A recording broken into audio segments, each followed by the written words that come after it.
And they are about to explode at Trump headquarters in West Palm Beach. You see thousands of people waiting, and we are about to hear from the next president of the United States. He will be 45 and 47, and we're waiting for him to join the room. We'll take you there, obviously, as soon as that gets underway. In the meantime, Grady Trimble is in Michigan. Let's get a quick update just outside of Detroit. Hi, Grady.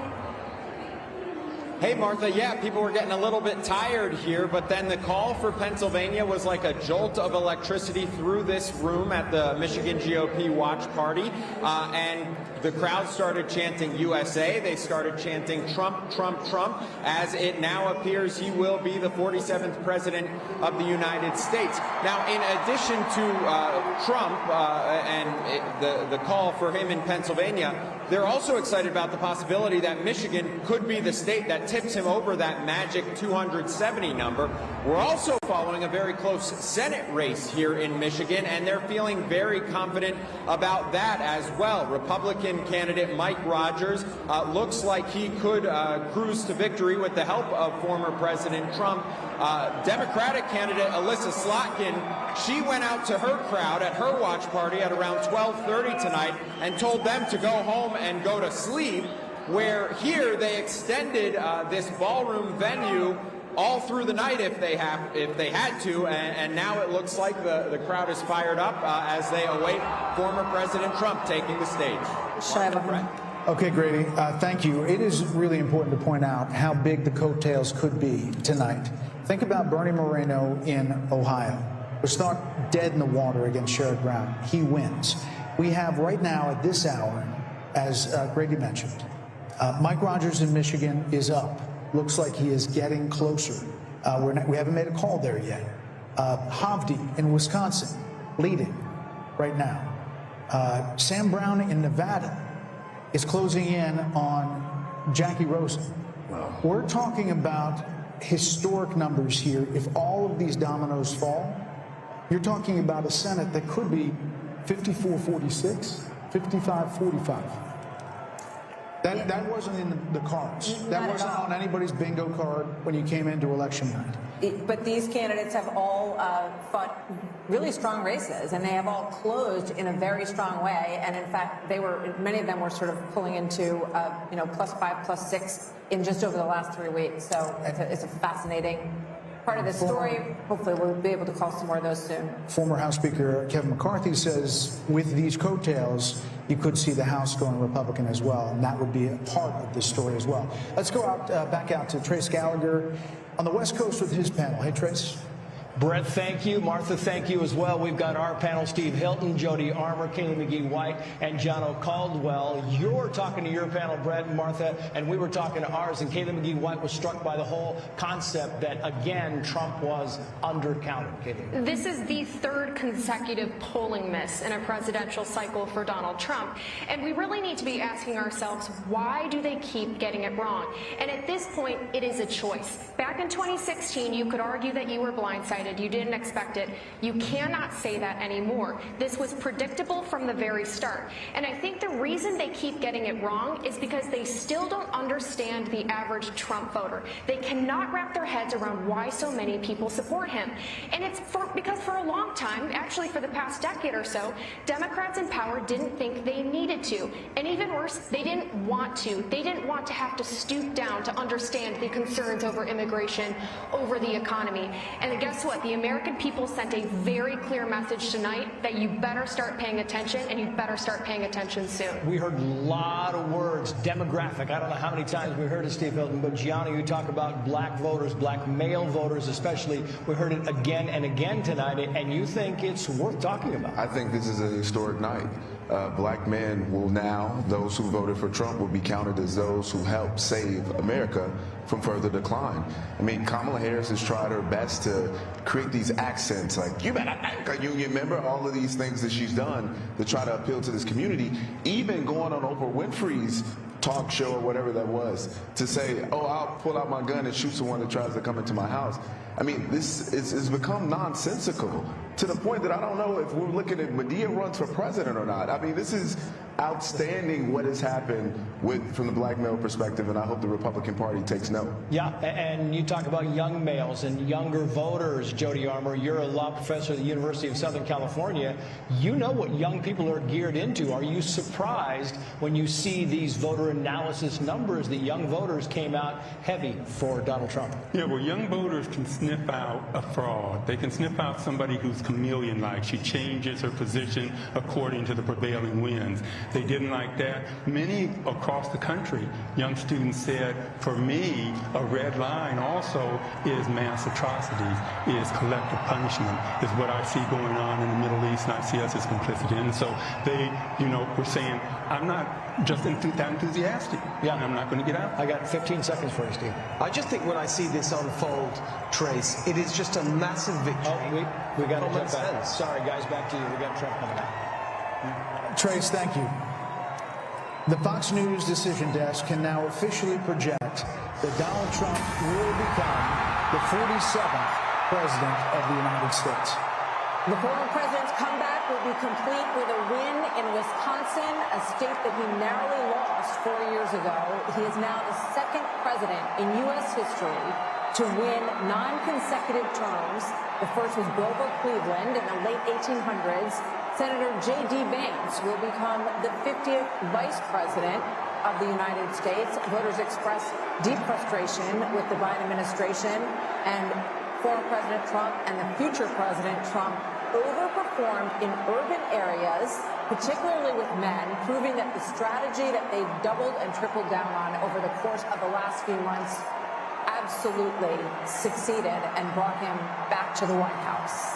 47th president of the United States, former President Trump now defeats Vice President Kamala Harris, who entered this race just over 100 days ago. And for Democrats, they were projecting the possibility of running the table with battleground states. David Plouffe with the Democratic campaign, of Harris campaign, suggested that just yesterday. Now it is possible that Donald Trump runs the table with these states and builds on a big landslide electoral win.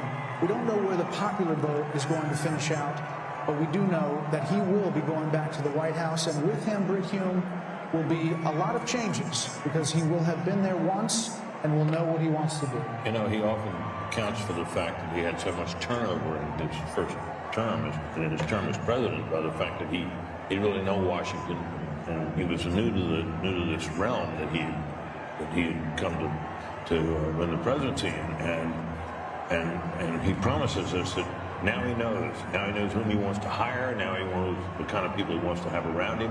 A lot of people are saying that means a lot of very experienced people around Washington will be ruled out, and maybe they will. But it's going to be very interesting to see the kind of people he reaches out to and reaches out for in the days and weeks ahead as he builds his administration. We're joined by Kayleigh McEnany, Trey Gowdy, and Katie Pavlich. Kayleigh, you've been part of the last administration. You've seen you can see the joy in all these people's faces. Think about the angst and all that this campaign has been through. And now there is the prospect of creating what you want to create in a second administration. Your thoughts, 30,000 feet of this win. Indictments, 2 assassination attempts, an unlikely come-from-behind victory, and history is made tonight. This is a huge moment, particularly because this is a tectonic shift of the Republican Party. If all of this exit polling is true, you now have black voters, Latino voters, young voters coming in a way that we haven't seen the party bring in a very long time, and that's due to former president, now soon-to-be current President Trump. And I just want to say this as we wait for him to come out. I remember having a conversation with Ivanka Trump in 2016 about his remarks. And before he went out to give those remarks, he had speech A and speech B. Speech A was a more boisterous Trumpian speech. Speech B was a speech full of unity. And he looked up, Ivanka said, saw the faces of crying Hillary voters. He ripped up the boisterous speech and said he wanted to heal the nation. And the first words he said were an appreciation for Hillary Clinton, for her service to our country. And then he said, now it is time for America to bind the wounds of division. And he said, we are a party of all races, creeds, and religions. That is more true tonight than it was 8 years ago. And I fully expect President Trump right now is maybe ripping up that more boisterous speech and preparing to unite the country. It's an amazing message. I hope Kayleigh's right. I hope you're right. And we're gonna get a chance to see here in a minute. Trey Gowdy said something on your show the other day about how one of the things that you hope also is they're a little more prepared this time. They've got a great transition team, and they're going to need it. And I hope that there are a lot of people who want to go in and be helpful. Trey? Yeah, I think his transition team has done a wonderful job vetting potential candidates. And to Kayleigh's point, I think a liberated Donald Trump, he's never going to be on the ballot again. This is his last term. I think, Harold, he will surprise his detractors. I think he will be not anything like what his detractors have described him as being now that he is liberated. If I'm wrong, you can hold me to that. But I think he will. A liberated Donald Trump is going to shock his detractor. He has said that the assassination attempts had an impact on him. We saw him in many ways return to the very rough and tumble style that we've seen in Donald Trump towards the end of this. But now he will take the stage tonight as the next president of the United States, and he will not be able to run again. Yeah. And I think that is another liberating factor potentially for President Trump.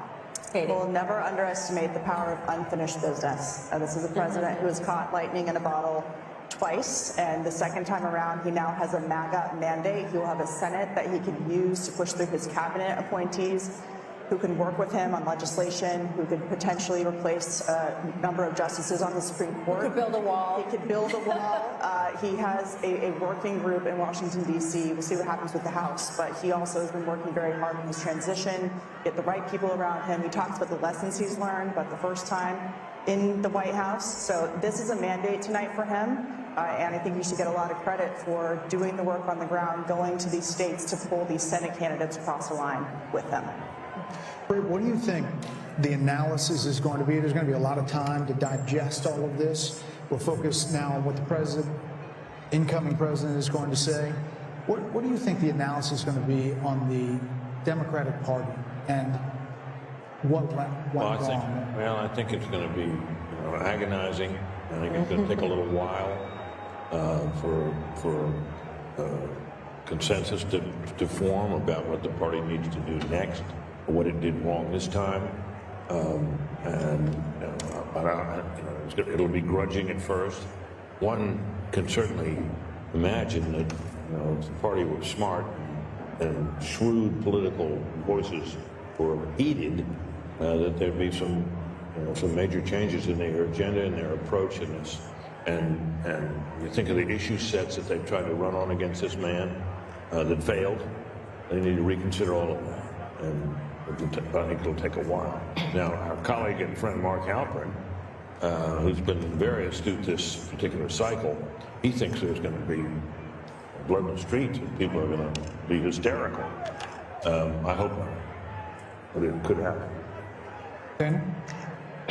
I am really looking forward to reading some of the stories, probably with a lot of anonymous sources amongst Democrats with the recriminations, and it's going to be fast and furious, and you will have people saying that Joe Biden should have dropped out the day after, not dropped out, but said he was not running for re-election on the day after that midterm in 2022, and either endorsed her or said, let there be a primary, and Dr. Jill Biden, there will be thoughts about her, and I wonder how chilly that White House is going to be for the next 90 days as they try to figure it out. And let me just say that as Vice President of the United States, Kamala Harris will certify the election results on January 6th.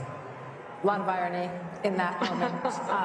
Harold, your thoughts? This is how our country is organized, and it's a great education, I think, for people who had very high passions in this race. There are Democrats who were fervently for Joe Biden. He performed poorly during a debate, and the party switched to Kamala Harris, and there was genuine excitement, I think, built over a period of time. And some of that excitement was an aversion and almost a dislike and a disdain for Donald Trump. But I hope it's a moment that we can all grow from, because if we don't, not in a selfish, partisan way, Democrats won't progress, And I don't think you can fly and soar as a great country unless you have both wings working together. And President Trump, tonight, I'm going to be interested in that tone, Kayla. I was reminded of your words, I was reminded of what you said as you shared it. I remembered that story, and I hope and pray for the country tonight that President Trump, who has every right to be joyful, every right to celebrate, will give a speech with that tone tonight that in many ways could help him do all the things that he campaigned on in this campaign. What does this mean for the never-Trumpers, the Republicans, and the Lincoln Project people, and Bill Kristol, and people like that who seem to abandon everything they ever previously believed in order to oppose Donald Trump? We'll get to the never-Trumpers soon enough and the hundreds of millions of dollars wasted on them. Look, Donald Trump won this on policy and personality. I don't want to be remiss here. He is talking about energy independence, manufacturing, an economy where everybody is working, no new foreign wars, getting out of the entanglements we currently have, respecting and resourcing law enforcement, border patrol, military. And by the way, friends, we don't get those policies without that personality. What did we hear during the Republican primaries? I want Donald Trump's policies without his personality. Good luck with that. You don't get this strength and this resolve and this toughness. You don't get those policies without that. But I want to say this. It's on this phone that Huma Abedin placed a call 2:30 a.m. on November 9th, 2016. And on the other line was Secretary Clinton to concede the race to Donald Trump on my phone. I handed it to him, and I said to Vice President-elect Mike Pence, make sure Hillary actually concedes. She did. And President Trump was gracious to them, too. They came to the luncheon at the Capitol after the inauguration. The Obamas and the Clintons were there. I was there to see it myself. And then something just changed. The Washington Post said, let's impeach him at noon, 2 minutes after he's inaugurated. Melania wrote about this in her book. So, Harold, I hear you. I hope everybody can unify. But I got to tell you, my friend, I think it starts with your party and not mine. Fair enough. They had this guy in a courtroom. He's not an indoor cat. I get it. They had him in the courtroom. They have him impeached. They have him. And whether people think that was justified or not, now is a good time to respect the will of the people. Forget about us, the will of the people. I agree with that. I'm just saying be a gracious winner and let's move the country forward. I agree. And I know you will. That was my only point. I heard a gracious winner today when I talked to him. I really did. He's known for a while. I wrote a piece on FoxNews.com October 11th saying he's going to have a narrow landslide. I think he's felt that for a while, but he wanted to go and earn it. And I even think the people around him have to be gracious too. I think he will. I know him as well as you, but the people around him can be gracious as well. That's a different question. We can always hope. Yeah, well, that comes from the top. Once more, I just want to say how much money was spent on this election. $15.9 billion worth of bill. Wow. B, if you spent $1,000 a day for 2,740 years, that would be $1 billion. It was 16 times that. What has been spent on every race, presidency, the whole deal. $16 billion. And here we are. What is that, a check you can write to for every American? What did you say? About $50, if not $40. My $50. But I just want to say, every presidential race has a medium. You know, you go back to television, cable. Yeah. This was, in some ways, a podcast experience of a campaign. And those are free to go on podcasts. And you wonder how much of that money really needed to be spent when there's a lot of ways to reach people. But I think it's really interesting and something we'll be talking about a lot in terms of the reach of these endorsements. You know what I'm struck by? The final and Musk and the rest of the them. final ads where they were excellent. They talked about making America great again, but then ending with the assassination attempt and that fist in the air, the iconic image, and the fight, fight, fight. Absolutely. Warrior president. And it worked. Yep. Yeah, toughest son of a gun we ever saw. That was the last note we see in that ad. And I think, for whatever you think of the guy, you got to admire that. Yeah. I mean, the adversity he's faced, everything we've seen in other presidencies and other political figures who've gone through all kinds of trouble are pale in comparison to what he's been put through. No, maybe it's time for his enemies to stop it. Not only that, but the energy that he has is truly amazing. He's the Energizer Bunny. Let's check in with Aisha Hosni, speaking of the Energizer Bunny, at Trump headquarters in West Palm. Aisha, this has been a big night all night long. I'm sure it's really getting fever pitch now. A big night, Brett and Martha, a long campaign for the former president, for all of us, the press corps that have been following him around now for more than a year. The crowd went absolutely nuts when Fox News called it here, and people were hugging each other, they were high-fiving each other, that people were on FaceTiming. I think they were just couldn't believe it that this happened tonight, and they didn't have to wait days and days and days. We are now awaiting the former president to take the podium. He is here in the building, as is his running mate, now Vice President-elect JD Vance. They're backstage. We were told they were going to come out as soon as the election was called, and so now we're just waiting. We asked for a 2-minute warning. I don't know if we're going to get one, but hopefully we will see him soon. And so I just want to add a little bit of perspective, just as a Capitol Hill reporter that's been covering the former president for a while. When I came to Congress 3 years ago, talked privately with many powerful Republicans who did not want to see the former president back in Washington, and then to see the legal battles that he went through and Republicans having to stand up for him.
and change? There are going to be a lot of conversations that go on to that end. Who is the next standard bearer for president? Is it JD Vance? Is he the one who picks up the torch after a 4-year legacy-defining term with the success that Kellyanne's describing? Is it JD Vance that picks it up? There's going to be a conversation about ground game. I mean, Kamala Harris over the weekend, they were saying they were knocking 1,000 doors a minute, and I have no reason to doubt that. It was an extraordinary ground game, but do ground games matter as much as podcasts? As much as real, authentic, viral moments like President Trump on the garbage truck, or President Trump at McDonald's, these viral moments that really captured the attention of the nation. And what does the Republican Party look like going forward? It's a broad coalition. It's an exciting coalition, and I think if President Trump manifests that working man agenda, no tax on tips, no limit on credit card interest rate, that's a working man's economic agenda. And if he makes that happen in 4 years, this party may look like this for quite some time.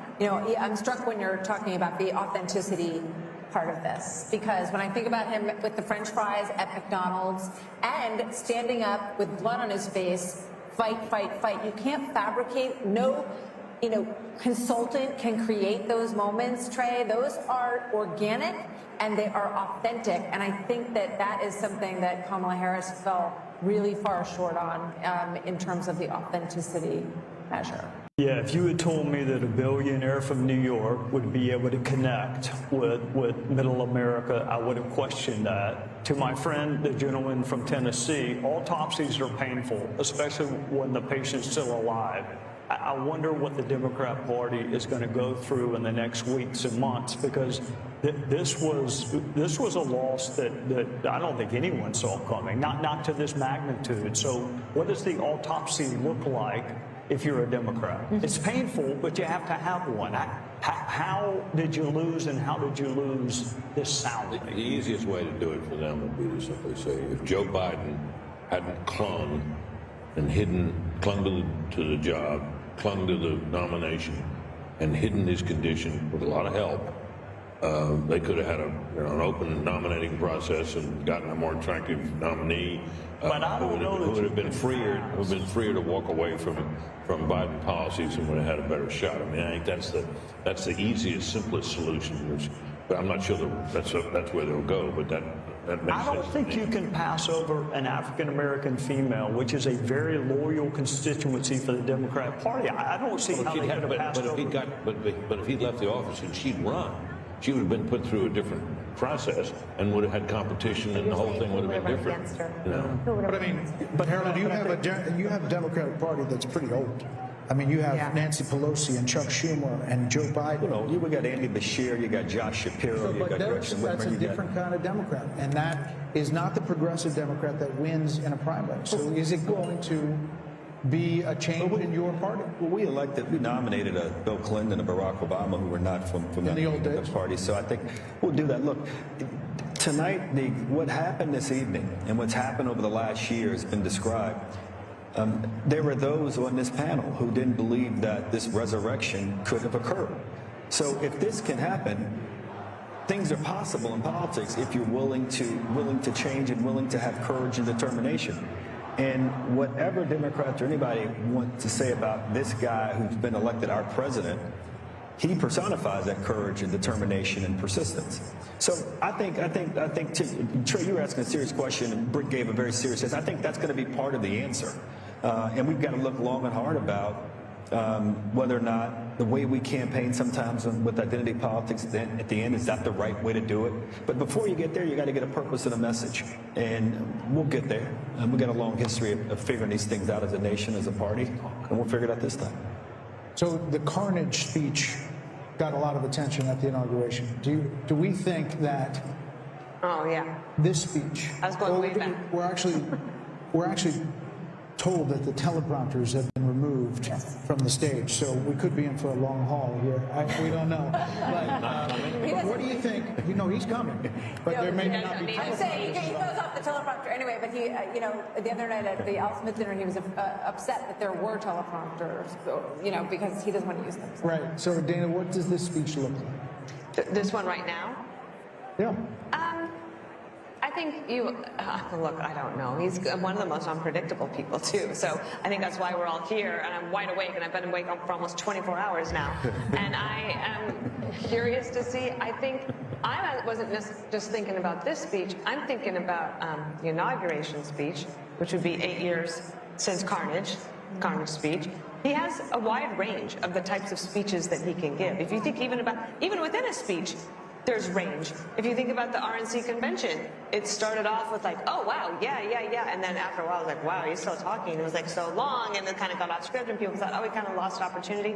But he didn't. I think if you look at these people who would take off work, drive somewhere in the middle of the night to go and get in line, to wait for hours, to then stay at a rally for hours. And part of the things he has done as well is created this camaraderie amongst people so that you could go to a place where you're not afraid to wear your red MAGA hat, and you could say, I'm not the crazy one. I'm not the only one who thinks the way that I do. I can actually have friends. And that doesn't mean that there shouldn't be outreach to the other side. I believe in love thy neighbor. I love all of that. But he has created something special here. So I kind of want him to take a victory lap tonight. I don't think this is necessarily the moment for unity, especially when she won't even concede and give him the night to celebrate. Kellyanne, you were looking at the popular vote. He's still up and could finish up. And part of it is because he did run up the totals in places I was looking at, even the rural counties in Pennsylvania. He was going to win them by significant double digits, but he won them that much more. I think running up the totals in Florida, which was a swing state not that long ago, over 1.1 million votes or so. Haley, right, your home state. And this is, look, I think that when the Democrats take a look at this candidacy, it's not going to be that she had too much time, not enough time. She's just a flawed candidate. She doesn't speak well. She doesn't work hard. I'm not being mean or partisan. I don't know why the country would have rewarded this candidate with the big job when she couldn't make the case what she does as vice president that affects our lives in a positive way. She was given that opportunity. I personally like to thank the women of The View tonight for asking this question, for having her on. Oprah, we see you, and so on and so forth. People who thought they were doing her a favor because they made her something she's not. It's the opposite for Trump. They make him something he's not. Take that one word, take that one line, take that cherry pick this, that, the other. You never get the essence.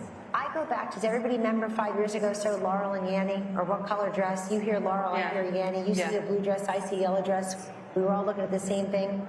That's the way Donald Trump is in this country. There are people who look exactly the same person, and they see two different vistas. I think it's time that we try to see one. Look, I don't know who said it earlier. I'm a little worried about the reaction of the Democrats and the common people here. I'm very worried. I think that there are a lot of unhinged people across the political spectrum, and we gave very little quarter to how many anti-Kamala voters are out there. I don't want to hear the words racism and sexism. It's eyesight and hearing. We were listening and watching her, and I'm very worried that we've not talked a lot about how violent people may be and angry because she lost. Right. I'm afraid of that. Right. I mean, I can just imagine thinking about The View, and a week or so ago, they were saying, you know, what is wrong with someone who would vote for him? Michelle Obama. So I can only imagine what tomorrow is going to look like. You know, I will say when we talk about The View, you know, what comes to mind is we mentioned the Carnage speech that President Trump gave at his inauguration, and my mind automatically went to the unity speech that Biden gave, and he mentioned unity a half dozen times. But when you think about what we got over 4 years, there was the garbage comment that didn't come in isolation.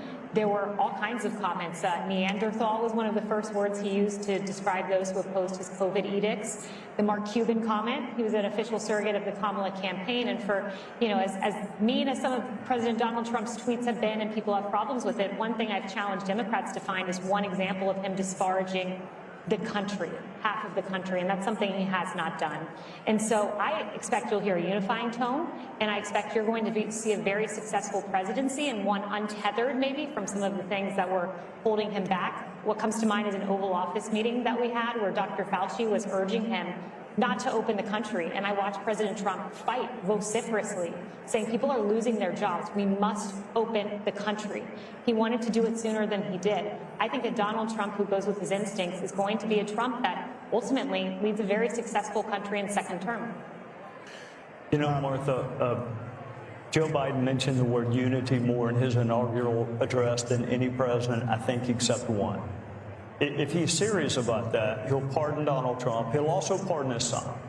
And then he'll put pressure on Georgia and New York to end this lawfare. If there is any silver lining tonight, it is that lawfare actually helps the person that you are trying to go after.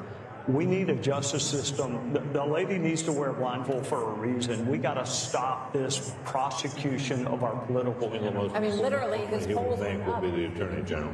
Absolutely. We need a really solid Attorney General. John Ratcliffe. Can do it. Sorry, John. Sorry, John. I apologize. Sorry. There will be a lot of talk about cabinet members, Treasury Secretary, Secretary of State, Secretary of Defense. You've got Tom Cotton, Mike Pompeo. You have. Well, you also have a Republican bench. And sometimes, like you were saying, that the Democratic Party is quite old right now. There's not a great bench, although there are some, and especially, but when you take governors out of states, then you leave a hole, and then you have to build up that bench back up. But the Republican bench is pretty strong right now. There you see Doug Burgum and Vivek Ramaswamy, Steve Wynn, his lovely wife Andrea. So people are there waiting for the former president. Britt would like to know where he is. He's watching us.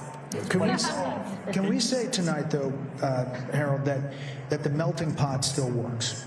That Hispanics, Black Americans, working class Americans, standing up, asking what their government is going to do, asking their government to see them and their concerns, that it works, that this is American democracy in our republic. The process works.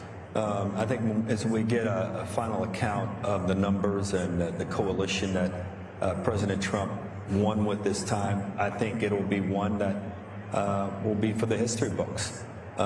President Bush, I think, got 40+% of the Hispanic vote. George Bush, W. Bush, and it looks like President, at least the preliminary numbers suggest that. But as much as we talk about the unconventional aspect of this was conventional also. People believed him. He resonated with voters. He resonated with communities, rural communities, urban communities, suburban communities across the country. And I congratulate him tonight. I didn't want him to win, but I congratulate him on his victory and wish him the best for my country. And I can only hope that the concerns that are articulated by my dear friend Kellyanne, that they're not realized. I hope that my party and my friends, and for that matter, Republicans alike, that we're all able, once we get past the moment here, the 24 hours of excitement and joy and celebration, to understand that what we're really celebrating is the greatest experiment to have ever come to existence. It will celebrate 250 years of its own existence in 2026. So those are my thoughts, brother. I'm struck by the issue of abortion, because it was talked about so much, and it was presented as if, you're a woman and you are not going to support her, then you hate all women. They said that husbands, were hateful towards their wives and the women in their lives if they didn't support this candidate. And I think it just goes to show that kind of, manipulating, it doesn't win. And narrow casting us based on our gender. I think Kamala Harris was talking to us from the waist down, and I think Donald Trump was talking to us from the waist up as well. That's where my eyes, my ears, my heart, my brain, and my big mouth are. So, you've got to talk to the woman in full. It's as if she doesn't know anything about the economy, or she doesn't care about what's going on in Ukraine or Israel or with Iran, or can't do the math on her grocery bill. It's an insult. Of course people care, but we care about many things. Just as we are not monolithic in life, we're not monolithic thinkers politically. But Martha, something else happened. They put these ballot initiatives on to try to gin up turnout for the Democrat. And they did that, and it kind of backfired. Look at this popular vote. And it backfired. The other thing is, if you've got 10 abortion ballot initiatives, you can vote your conscience on abortion, and you can vote separately or similarly for president. The presidential race was not a proxy for your position on abortion. By the way, somebody sent me the statistics. Over $500 million spent on ads about abortion. $500 million in this country out of the $16 billion Brett is talking about. $37 million for pro-lifers. The rest was the pro-choicers. I mean, it's just insane amount of money. So we've spent a lot of time talking about markets tonight and the betting markets. Trey, at this point, it's at about 66% that Republicans hold on to the House as they're ticking down the possibilities, and they look at these coattails with not only the popular vote, but what could be and is shaping up to be an electoral college landslide. Should he control the White House, the Senate, and the House, like he did at the beginning in 2016, the possibilities open to a lot of things. Yeah, I was there in 2016, and we had everything but an agenda. That mistake will not be made this time. He will deal with the border. He will deal with tax is coming up. There is a plan being formulated by Mike Johnson right now, and John Thune or John Cornyn or whoever becomes the majority leader. The mistakes of 2016, I think we were surprised that he won. I'm not saying he was surprised, but others were surprised. The other thing I will remind you, Brett, when he won in 2016, you recall what he said about Hillary Clinton. She's been through enough. There was a lot of pressure to prosecute her. He said she's been through enough. I wish my Democrat friends would say the same thing about him and say enough is enough. Drop the cases in New York and Georgia. Biden shouldn't wait on Donald Trump to end these federal cases. They should be ended by Joe Biden. If you really want unity, then quit using lawfare to divide the country. Quit using the justice system to try to win political races. We are still following these Senate races, and as we wait for the former president, by the way, there's Nigel Farage there talking in the crowd there. Britt, this is remarkable in that some of these races were not even suspected to be close, expected to be close. Mike Rogers, he was a long shot at one point against Alyssa Slotkin. Good candidate. In Michigan, good candidate. Strong candidate. Former chairman of the House Intelligence Committee. Right.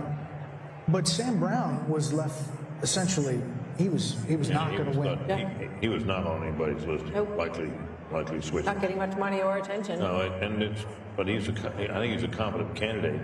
Once again, we have. By the way, there's Sam Brown right there, 48.1 to 47.2, 80% in over Jackie Rosen. How much renews our understanding that candidate quality matters. Yep. In this cycle, Republicans in the Senate races in particular fielded some pretty darn good candidates that gave them a shot in states where Republicans often face an uphill battle. And the fact that, it looks like it won't be just a squeaker, there might be a little margin there for Republicans in the Senate is testament to that. Let's see where Wisconsin is, guys. Can we put up Havdi in Wisconsin?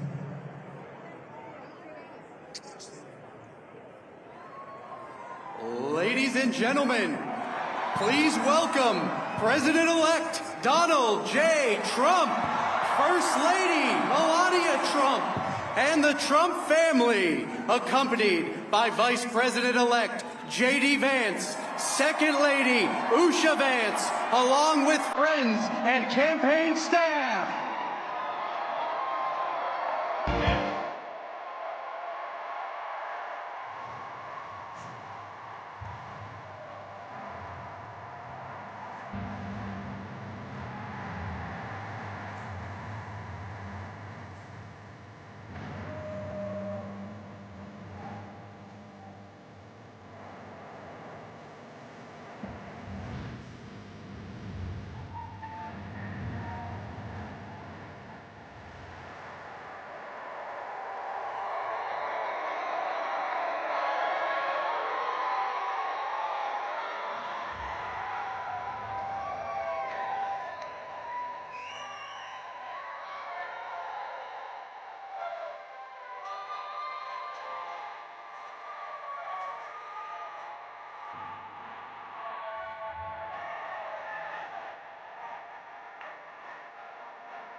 Thank you very much. Wow.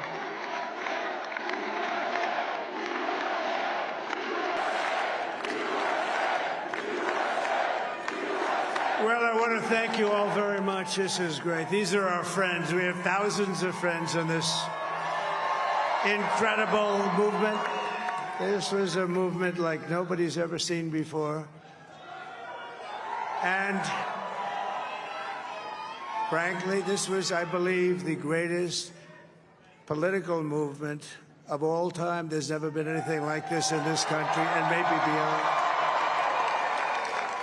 And now it's going to reach a new level of importance because we're going to help our country heal. We're going to help our country heal. We have a country that needs help, and it needs help very badly. We're going to fix our borders. We're going to fix everything about our country. And we made history for a reason tonight, and the reason is going to be just that. We overcame obstacles that nobody thought possible, and it is now clear that we've achieved the most incredible political thing. Look what happened. Is this crazy?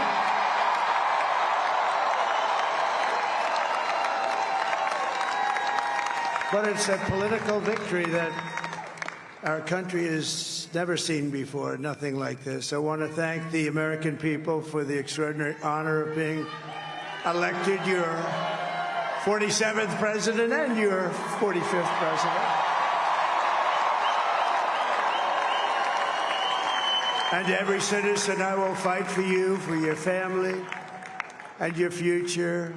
Every single day, I will be fighting for you, and with every breath in my body, I will not rest until we have delivered the strong, safe, and prosperous America that our children deserve and that you deserve. This will truly be the golden age of America. That's what we have to have. This is a magnificent victory for the American people that will allow us to make America great again. And in addition to having won the battleground states of North Carolina, I love these places, Georgia, Pennsylvania, and Wisconsin,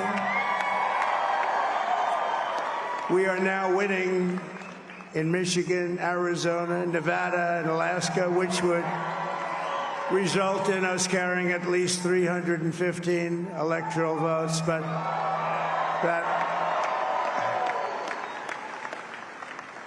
it's much easier doing what the networks did or whoever called it, because there was no other path.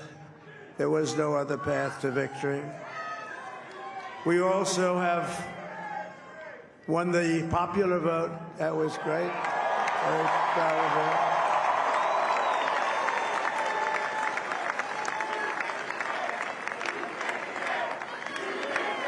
Thank you.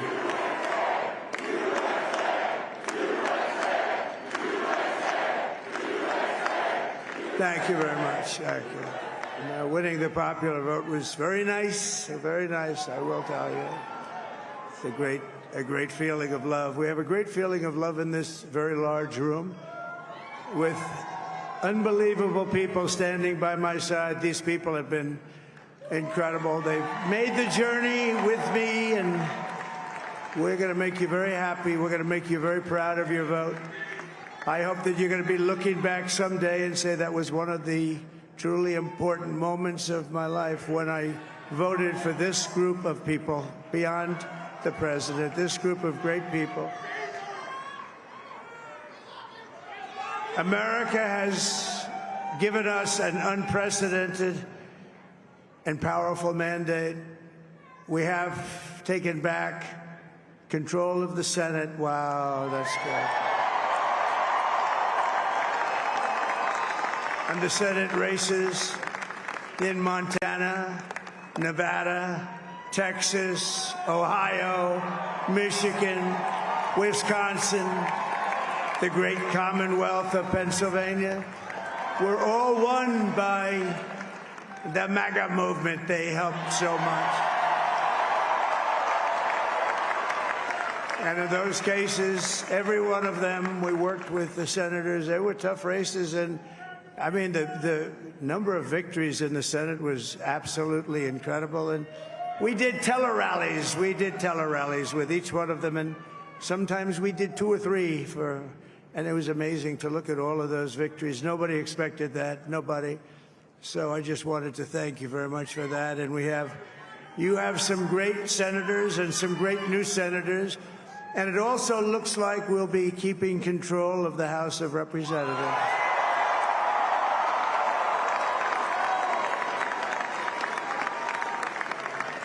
And I want to thank Mike Johnson. I think he's doing a terrific job. Terrific job. I want to also thank my beautiful wife, Melania, First Lady.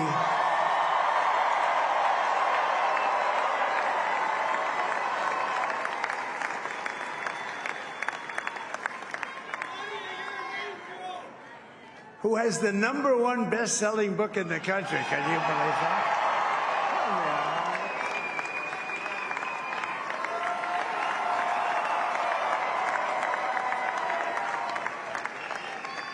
Oh, no, she's done a great job. Works very hard to help people.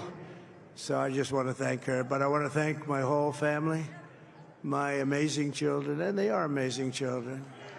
Now, we all think our children are amazing. Everybody here thinks their children are amazing, but that's a good thing when you think they are.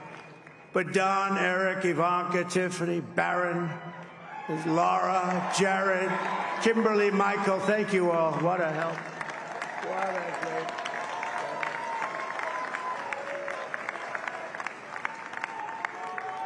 My father-in-law, Victor, is tremendous, and we miss very much Melania's mother, Amalia. We miss Amalia, don't we, huh? She would be very happy right now, standing on this stage. She'd be so proud.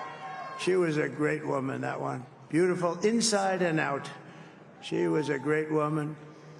I want to be the first to congratulate our great, now I can say, Vice President-elect of the United States, JD Vance.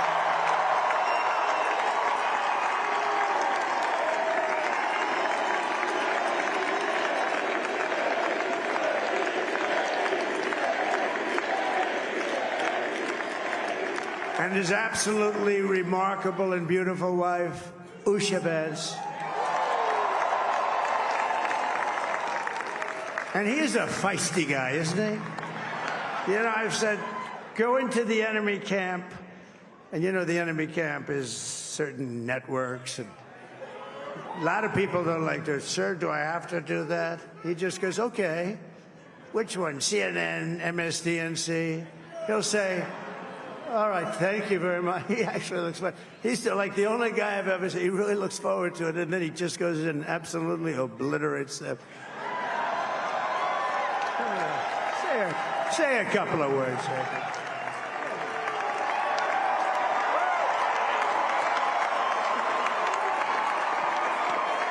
Wow.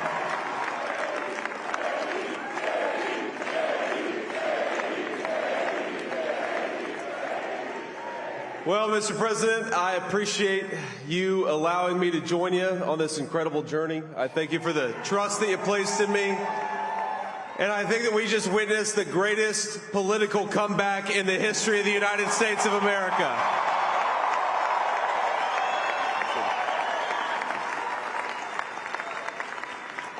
And under President Trump's leadership, we're never going to stop fighting for you, for your dreams, for the future of your children. And after the greatest political comeback in American history, we're going to lead the greatest economic comeback in American history under Donald Trump's leadership.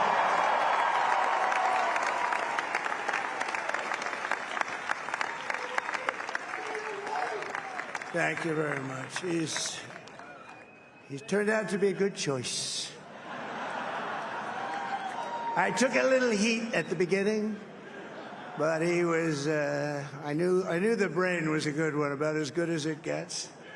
And we love the family, and we're going to have a great 4 years, and we're going to turn our country around, make it something very special. It lost that little that little thing called special, we have to make it so. We're going to make this so great. It's the greatest country and potentially the greatest country in the world by far. And right now, we're going to just work very hard to get all of that back.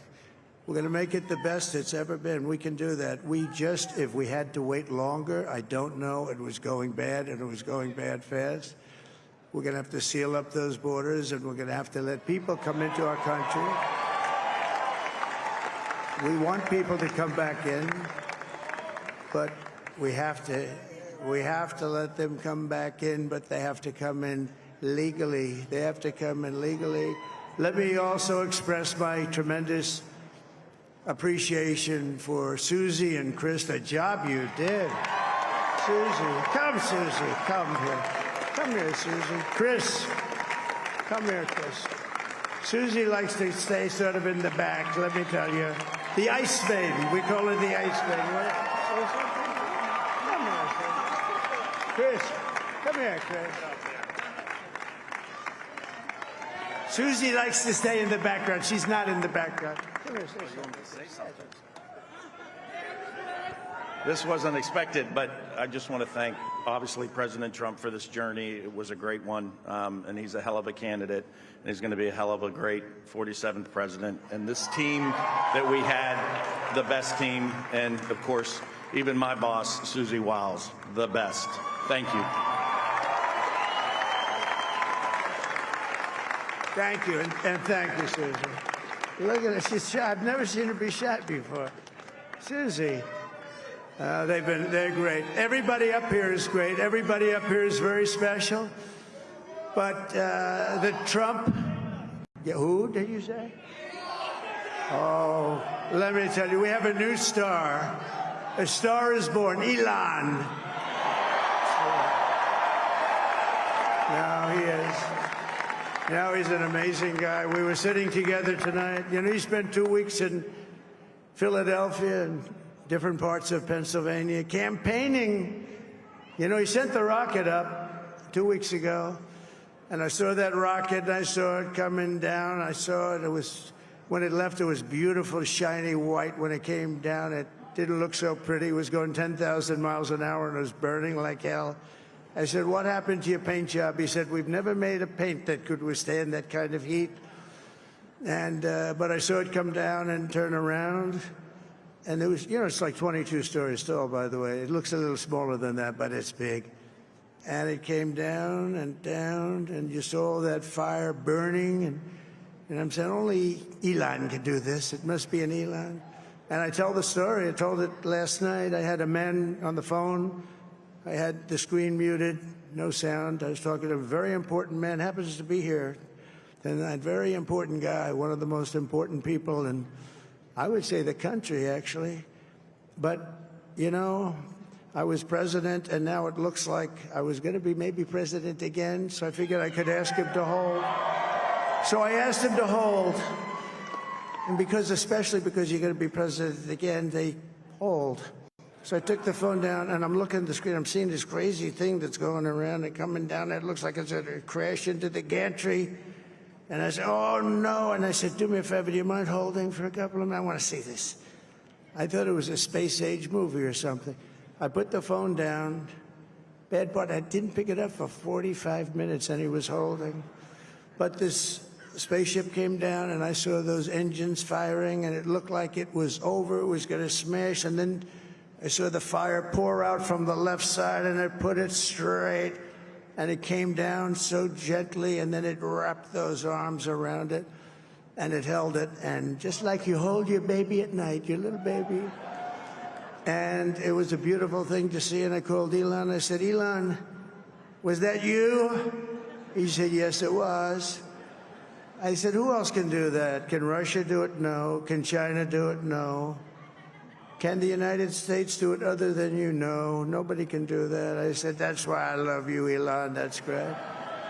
And you know, when we had the tragic Hurricane Helene, and it hit North Carolina, they were really devastated, the water. This was a big water, as big as we've ever seen, water hurricane. It built lakes out of nothing. Fields became lakes, and the danger was unbelievable. And the people from North Carolina came to me and they said, would it be possible, at all possible, for you to speak to Elon Musk? We need Starlink. I said, what's Starlink? It's a form of communication. So I called Elon, and I'll tell you what, he had, and it was very dangerous. People would die. They had no communication. All the wires went down. I called Elon Musk. I said, Elon, you have something called Starlink. Is that right? Yes, I do. What the hell is it? He said, it's a communication system that's very good. I said, Elon, they need it really, really badly in North Carolina.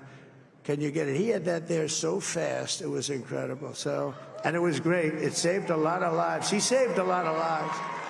But he's a character. He's a special guy. He's a super genius. We have to protect our geniuses. We don't have that many of them. We have to protect our super geniuses. I want to thank some of the guys. You know, we have up here today the U.S. Open champion. He's a fantastic golfer. He's slightly longer than me. It's a ball a little bit longer than me. Just a little bit. Bryson DeChambeau is up here someplace. What happened to Bryson? Where is he? Bryson. Oh, he was shot. He's hitting balls. Oh, he's on the way. He's hitting balls. Bryson. Oh, look at him.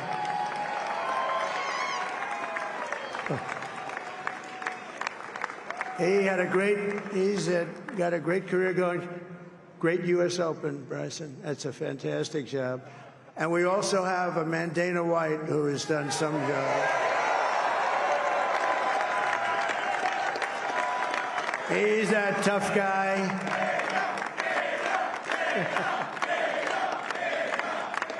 So Dana started UFC and came to me, do you mind if I use your... Nobody wanted to give him a rinse because they said it's a rough sport, a little rough. And I helped him out a little bit, and I went, and I said, this is the roughest sport I've ever seen, but I began to like it, and he loved it, and nobody's done a better job in sports. And you know, he's a very motivational kind of a guy, what he does. He gets these fighters, and they really go at it, and it's become one of the most successful sports enterprises anywhere at any time. It's doing so well.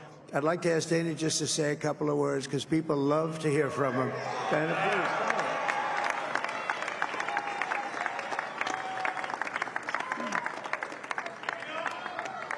please. Nobody deserves this more than him, and nobody deserves this more than his family does. This is what happens when the machine comes after you. What you've seen over the last several years, this is what it looks like. Couldn't stop him. He keeps going forward. He doesn't quit. He's the most resilient, hard-working man I've ever met in my life. His family are incredible people. This is karma, ladies and gentlemen. He deserves this. They deserve it as a family. I want to thank some people real quick. I want to thank the Nelk boys, Aiden Ross, Theo Vaughn, busting with the boys, and last but not least, the mighty and powerful Joe Rogan. And thank you, America. Thank you. Have a good night.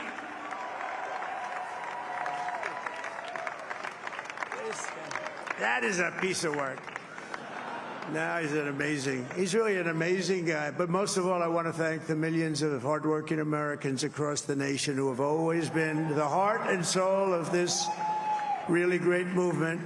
We've been through so much together, and today you showed up in record numbers to deliver a victory like probably like no other. This was something special, and we're gonna pay you back. We're gonna do the best job. We're gonna turn it around. It's got to be turned around. It's got to be turned around fast, and we're gonna turn it around. We're gonna do it in every way, with so many ways, but we're gonna do it in every way. This will forever be remembered as the day the American people regained control of their country.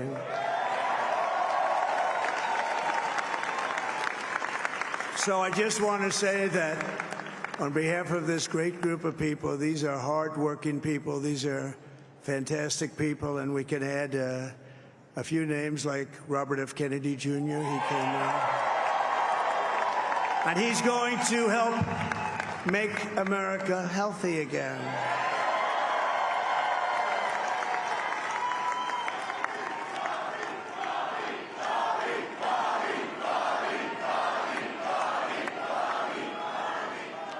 Now, he's a great guy, and he really means it. He wants to do some things, and we're going to let him go to it. I just said, but, Bobby, leave the oil to me. We have more liquid gold, oil and gas. We have more liquid gold than any country in the world, more than Saudi Arabia. We have more than Russia. Bobby, stay away from the liquid gold. Other than that, go have a good time, Bobby. We're going to be paying down debt. We're going to be reducing taxes. We can do things that nobody else can do. Nobody else is going to be able to do it. China doesn't have what we have. Nobody has what we have. But we have the greatest people also. Maybe that's the most important thing. This campaign has been so historic in so many ways. We've built the biggest, the broadest, the most unified coalition. They've never seen anything like it in all of American history. They've never seen it. Young and old, men and women, rural and urban. And we had them all helping us tonight. When you think, I mean, I was looking at it, I was watching it. They had some great analysis of the people that voted for us. Nobody's ever seen anything like that. They came from all corners, union, non-union, African American, Hispanic American, Asian American, Arab American, Muslim American. We had everybody, and it was beautiful. It was a historic realignment, uniting citizens of all backgrounds around a common core of common sense. You know, we're the party of common sense. We want to have borders. We want to have security. We want to have things be good, safe. We want great education. We want a strong and powerful military, and ideally we don't have to use it. You know, we had no wars. 4 years we had no wars, except we defeated ISIS. We defeated ISIS in record time, but we had no wars. They said, he will start a war. I'm not going to start a war. I'm going to stop wars. But this is also a massive victory for democracy and for freedom. Together, we're going to unlock America's glorious destiny. We're going to achieve the most incredible future for our people. Yesterday, as I stood at my last stop on the campaign trail, I'll never be doing a rally again. Can you believe it? I think we've done 900 rallies approximately from them. Can you imagine? 901 something, a lot of rallies. And it was sad. Everybody was sad. Many people, I said, this is our last rally. But now we're going on to something that's far more important, because the rallies were used for us to be put in this position where we can really help our country. That's what we're going to do. We're going to make our country better than it ever has been. And I said that many people have told me that God spared my life for a reason.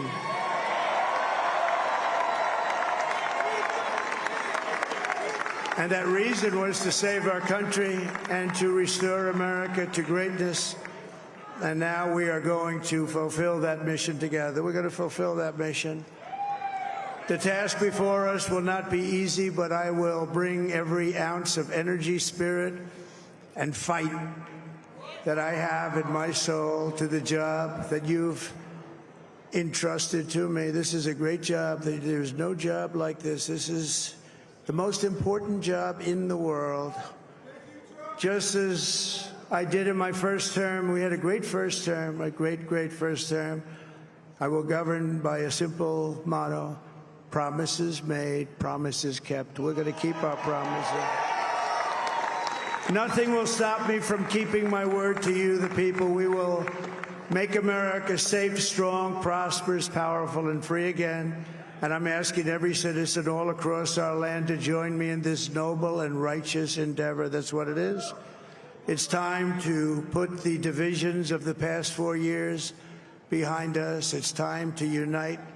And we're going to try. We're going to try. We have to try. And it's going to happen. Success will bring us together. I've seen that. I've seen that. I saw that in the first term when we became more and more successful. People started coming together. Success is going to bring us together, and we are going to start by all putting America first. We have to put our country first for at least a period of time. We have to fix it. Because together we can truly make America great again for all Americans. So I want to just tell you what a great honor this is. I want to thank you. I will not let you down. America's future will be bigger, better, bolder, richer, safer, and stronger than it has ever been before. God bless you, and God bless America. Thank you very much. Thank you.